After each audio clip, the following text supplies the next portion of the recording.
Kemudian amal itu dinilai ibadah, dinilai ta'ah kepada Allah harus memenuhi 3 persyaratan. Jadi ibadah apapun tidak dikatakan ibadah kalau di dalamnya tidak ada 3 syarat.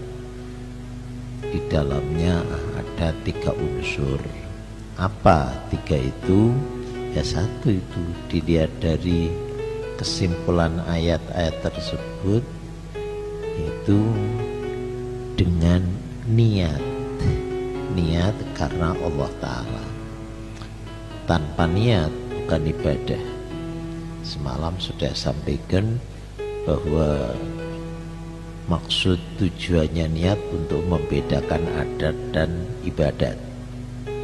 Ya, kalau kita ya, membasuh seluruh tubuh kita, uyup ya, seluruh kulit terbasuh, tapi tanpa niat itu mandi adat ya. Tapi kalau kita lalu niati nawaitul husla lihuduri idil fitri, lihuduril jumu'ati, lihuduril jama'ati, li baca sekali ibadah ya, umpama saja kayak wanita, umpama saja apakah dari haid apa nifas ya, ataupun lirafil hadatil akbari, baru dikatakan ibadah. Ini yang pertama. Jadi tidak dikatakan ibadah kalau tidak ada niat. Ada barang itu niatnya ya lillahi ta'ala itu satu. Kedua ya, ibadah itu harus sesuai dengan aturan ya, sesuai dengan aturan yang telah ditetapkan oleh Nabi Muhammad sallallahu alaihi wasallam. Kembali saja tadi mandi ya, satu niatnya memang saya mandi itu adalah untuk mendatangi sholat Jum'ah, itu sudah ada unsur. Tapi caranya ya tidak sesuai dengan aturan Rasul, tidak menyiram seluruh tubuh ya, rambutnya enggak dibasuh, ya bukan namanya mandi, bukan namanya ibadah. Top aturan ibadah harus ya membasahi seluruh luarnya kulit, luarnya rambut ya. Ini kalau tidak basuh seluruh luarnya rambut berarti ya bukan ibadah. Karena apa? Tidak sesuai aturan. Contoh lain ya, saya sudah sholli fardul maghribi, niatnya maghrib, lalu kamu mau sholat maghrib berapa rakaat? Saya lebih semangat sih, saya mau sholat maghrib 30 rakaat. Nggak sesuai aturan ya, sholli fardul maghribi 30 rakaatan. Loh kok sesuai banget? Wah, aku lagi seneng ya, kan lebih banyak lebih baik, nanti dulu ada aturannya ya. Ini kalau tidak sesuai dengan aturan ya tidak dikatakan ibadah. Syarat ketiga iman. Nah sekarang niatnya tulus sekali sesuai dengan aturan, tapi dia bukan seorang mukmin, ya bukan ibadah itu ya, main-main. Jadi ini dari ayat-ayat yang telah saya baca, berarti ibadah dikatakan ibadah di dalamnya harus ada 3 hal.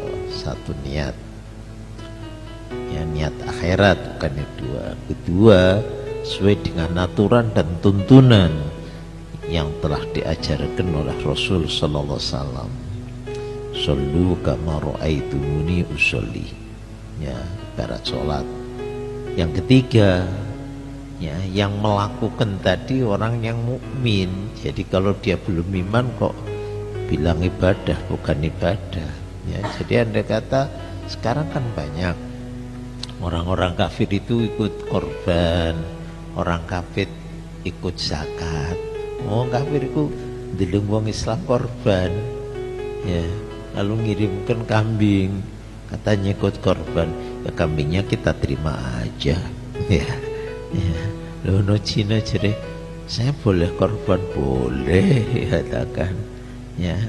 Jadi kalau ya kita menerima hadiah dari orang kafir boleh, anggap saja hadiah.